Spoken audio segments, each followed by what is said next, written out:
నమస్తే welcome to 99 TV నేను ప్రియాంక భూమిపై 70% పైగా విస్తరించి ఉన్న సముద్రం గురించి మనకు నిజంగా ఎంత తెలుసు మన కళ్ళకు కనిపించేది సముద్రం పైభాగం మాత్రమే ఆ నీలి నీటి కింద వేల మీటర్ల లోతులో మరో ప్రపంచం దాగి ఉంది అక్కడ సూర్యకాంతి ఉండదు విపరీతమైన నీటి ఒత్తిడి ఉంటుంది కొన్ని ప్రాంతాల్లో ఉష్ణోగ్రతలు అత్యంత తక్కువగా ఉంటే మరికొన్ని ప్రాంతాల్లో భూమి అంతర్భాగం నుంచి వచ్చే వేడి కారణంగా నీరు మరిగేంత స్థాయిలో ఉంటుంది అయినా అక్కడ జీవం కొనసాగుతూనే ఉంటుంది అందుకే భూమిపై మనకు అత్యంత దగ్గరగా ఉన్నప్పటికీ ఇంకా పూర్తిగా అర్థం కాని ప్రపంచం ఏదైనా ఉందంటే అది సముద్ర ప్రపంచమే సముద్రాన్ని మనం సాధారణంగా అలలు నీలి నీరు తీర ప్రాంతాలు తిమింగలాలు డాల్ఫిన్లు వంటి దృశ్యాలతోనే ఊహిస్తాం కానీ సముద్రపు ఉపరితలం కిందకు వెళ్లే కొద్దీ ఆ ప్రపంచం పూర్తిగా మారిపోతుంది కొన్ని వందల మీటర్ల లోతుకు వెళ్లగానే సూర్యకాంతి క్రమంగా తగ్గిపోతుంది మరింత లోతుకు వెళ్లే కొద్దీ వెలుగు పూర్తిగా మాయమవుతుంది చివరికి సూర్యుడి కిరణం ఒక్కటి చేరని శాశ్వత చీకటి ప్రపంచం మొదలవుతుంది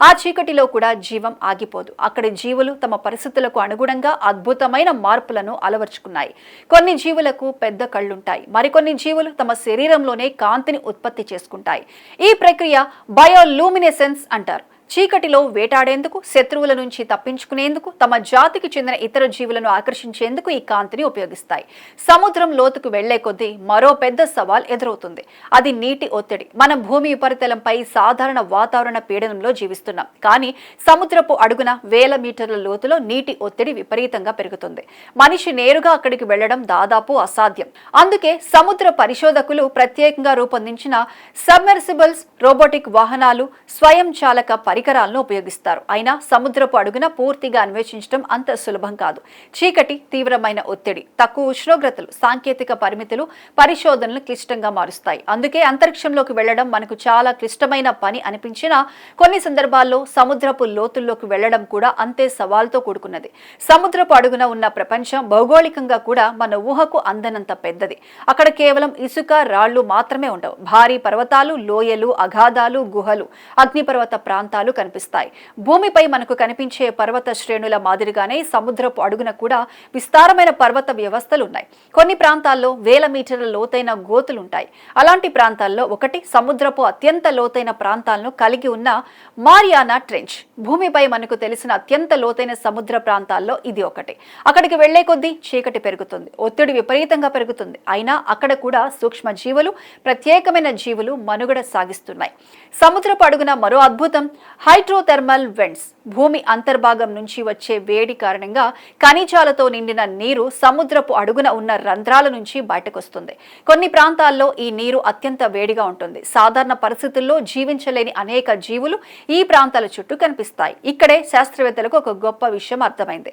జీవితం కొనసాగించడానికి సూర్యకాంతి తప్పనిసరి కాదేమో అనే ఆలోచనకు సముద్రపు లోతులు బలమైన ఆధారాలను అందించాయి కొన్ని సూక్ష్మజీవులు సూర్యకాంతికి బదులుగా రసాయనిక శక్తిని ఉపయోగించుకొని జీవిస్తాయి వాటిపై ఆధారపడి ఇతర జీవులు జీవిస్తాయి ఇలా సూర్యుడు కనిపించని ప్రాంతంలో కూడా పూర్తి స్థాయి జీవ వ్యవస్థ ఏర్పడింది సముద్రం అడుగున కనిపించే మరో విచిత్రమైన దృశ్యం అండర్ వాటర్ లేక్స్ ఇవి సాధారణ సరస్సులు కావు అత్యంత ఉప్పగా ఉండే నీరు సముద్రపు అడుగున కొన్ని ప్రాంతాల్లో చేరి ప్రత్యేక పొరలను ఏర్పరుస్తుంది చుట్టూ ఉన్న సముద్రపు నీటితో పోలిస్తే ఈ నీరు ఎక్కువ సాంద్రత కలిగి ఉండటంతో సరస్సుల్లా కనిపిస్తుంది వాటి చుట్టూ ఉండే ప్రాంతాలు కూడా ప్రత్యేకమైన పర్యావరణ వ్యవస్థలకు నిలయంగా ఉంటాయి సముద్రం లోపల జరిగే నీటి ప్రవాహాలు కూడా అత్యంత కీలకమైనవి ఉపరితలంపై మనకు కనిపించే అలలు మాత్రమే సముద్ర కదలిక కాదు సముద్రపు అడుగున వేల కిలోమీటర్ల దూరం ప్రయాణించే నీటి ప్రవాహాలు ఉన్నాయి ఇక్కడే శాస్త్రవేత్తలకు ఒక గొప్ప విషయం అర్థమైంది జీవితం కొనసాగడానికి సూర్యకాంతి తప్పనిసరి కాదేమో అనే ఆలోచనకు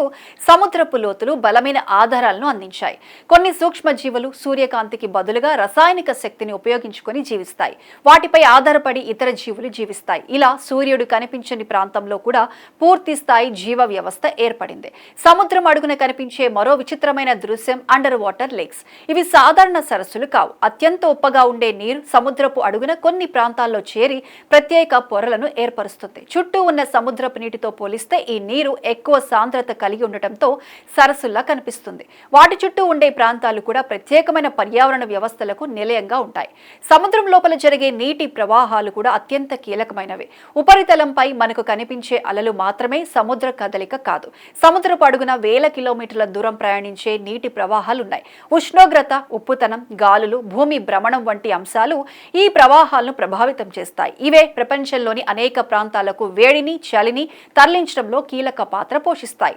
అందుకే సముద్రం ప్రపంచ వాతావరణ వ్యవస్థలో ఒక భారీ నియంత్రణ వ్యవస్థలా పనిచేస్తుంది. సముద్రాల్లో ఉష్ణోగ్రతలు మారితే దాని ప్రభావం కేవలం సముద్ర జీవులకే పరిమితం కాదు. ప్రపంచవ్యాప్తంగా వర్షపాతం, గాలుల నమూనాలు, తుఫానులు, ఉష్ణోగ్రతలు వంటి అనేక అంశాలపై ప్రభావం పడుతుంది. సముద్రంలో జీవుల వైవిధ్యం కూడా మన ఊహకు అందనంత పెద్దవి. తిమింగలాలు, సొరచేపలు, డాల్ఫిన్లు, ఆక్టోపస్లు, స్క్విడ్లు వంటి పెద్ద జీవుల నుంచి కంటికి కనిపించినంత చిన్న సూక్ష్మ జీవుల వరకు అనేక రకాల జీవులు సముద్రాన్ని తమ నివాసంగా మార్చుకున్నాయి. ముఖ్యంగా లోతైన సముద్రంలో మనుషులు ఇప్పటి వరకు చూడని జీవులు ఇంకా ఎన్నో ఉండొచ్చని శాస్త్రవేత్తలు భావిస్తున్నారు. ఒక జీవిని గుర్తించడం అంటే కేవలం కొత్త జంతువును కనుగొనడం కాదు. ఆ జీవి ఎలా బతుకుతుంది, ఏం తింటుంది, ఎలా పునరుత్పత్తి చెందుతుంది, దాని పరిణామ క్రమం ఏంటి అనే విషయాలను అర్థం చేసుకోవాల్సి ఉంటుంది. అందుకే ప్రతి కొత్త సముద్ర జీవి వెనుక ఒక పెద్ద శాస్త్రీయ కథ ఉంటుంది. సముద్రపు అడుగు భూమి గతాన్ని కూడా దాచుకుంది. వేల సంవత్సరాలుగా పేరుకుపోయిన జీవుల అవశేషాలు, ఖనిజాలు, మట్టి పొరలు భూమి వాతావరణం గతంలో ఎలా ఉండేదో చెప్పగలవు. సముద్ర మట్టాలు ఎలా మారాయి, ఉష్ణోగ్రతలు ఎలా మారాయి, భూమిపై వాతావరణం ఎలా పరిణామం చెందింది వంటి విషయాలను తెలుసుకోవడానికి సముద్రపు అడుగున ఉన్న పొరలను శాస్త్రవేత్తలు పరిశీలిస్తున్నారు. సముద్రం మన జీవనానికి కూడా ఎంతో కీలకం. ప్రపంచవ్యాప్తంగా కోట్లాది మంది ప్రజలు సముద్రంపై ఆధారపడి జీవిస్తున్నారు. చేపల వేట, సముద్ర వాణిజ్యం, రవాణా, పర్యాటకం వంటి అనేక రంగాలు సముద్రంతో ముడిపడి ఉన్నాయి. భూమి వాతావరణ వ్యవస్థను సమతుల్యం చేయడంలో కూడా సముద్రం కీలక పాత్ర పోషిస్తుంది. అయినా సముద్రాన్ని మనిషి పూర్తిగా అర్థం చేసుకోలేకపోయాడు. మనిషి అంతరిక్షంలోకి వెళ్ళాడు, చంద్రుడిపై అడుగుపెట్టాడు, మార్పును పరిశీలిస్తున్నాడు, దూరంలోని నక్షత్రాల గురించి తెలుసుకునేందుకు భారీ టెలిస్కోప్లను నిర్మిస్తున్నాడు. కానీ మన పాదాల కింద ఉన్న సముద్రపు లోతులో ఇంకా ఎన్నో ప్రాంతాలు మనిషికి పూర్తిగా తెలియవు. ఇదే సముద్ర ప్రపంచం గొప్ప రహస్యం. ప్రతి పరిశోధన కొత్త ప్రశ్నను తెస్తోంది. కొత్త జీవి కనిపిస్తే దాని పరిణామం గురించి మరో ప్రశ్న వస్తుంది. కొత్త పర్యావరణ వ్యవస్థ కనిపిస్తే అది ఎలా ఏర్పడిందనే ప్రశ్న వస్తుంది. సముద్రపు అడుగున కొత్త భౌగోళిక నిర్మాణం కనిపిస్తే భూమి అంతర్భాగంలో జరిగే ప్రక్రియలపై మరో అధ్యయనం మొదలవుతుంది. అందుకే సముద్ర అన్వేషణ ఎప్పటికీ పూర్తయ్యే ప్రయాణంలా కనిపించదు. మనకు తెలిసిన సముద్రం కేవలం పైభాగం మాత్రమే. దాని కింద చీకటిలో మరో ప్రపంచం ఉంది. ఆ ప్రపంచంలో భారీ జీవులున్నాయి, విచిత్రమైన సూక్ష్మ జీవులు ఉన్నాయి, సూర్యకాంతి లేకుండా కొనసాగుతున్న జీవ వ్యవస్థలు ఉన్నాయి, భీకరమైన నీటి ఒత్తిడిని తట్టుకునే జీవులు ఉన్నాయి, పర్వతాలున్నాయి, లోయలు ఉన్నాయి, అగ్ని పర్వతాలున్నాయి, విచిత్రమైన నీటి సరస్సులు ఉన్నాయి. అంతరిక్షం మనకి కోట్ల కిలోమీటర్ల దూరంలో ఉండొచ్చు, కానీ సముద్రపు లోతైన ప్రపంచం మాత్రం మన కళ్ల ముందే ఉంది. మనం తీరంలో నిలబడి అలలను చూస్తున్నప్పుడు వాటి కింద వేల మీటర్ల లోతులో మరో ప్రపంచం మనకు తెలియకుండానే కొనసాగుతూనే ఉంటుంది.